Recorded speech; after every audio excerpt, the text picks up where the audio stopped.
আজকে আমরা চৈত্র মাসের মাঝামাঝি।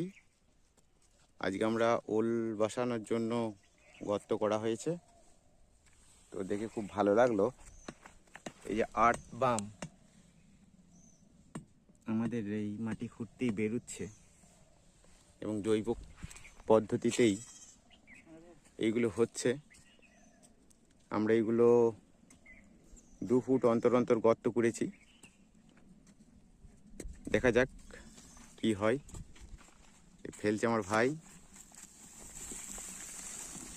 ব্যাস ওটাতে একটু দে, এই তো এইটা দিদি, এইটা দে, এইটা দে, এইটা দে, এইটা দে, হ্যাঁ ব্যাস ব্যাস, সুন্দর হয়ে গেল। এই সামান্য একটু ঘরে খাওয়ার মতো পেঁয়াজ লাগানো আছে, এই দিকেও ফেলা আছে, পরবর্তী ক্ষেত্রে এগুলো লাগানো হবে।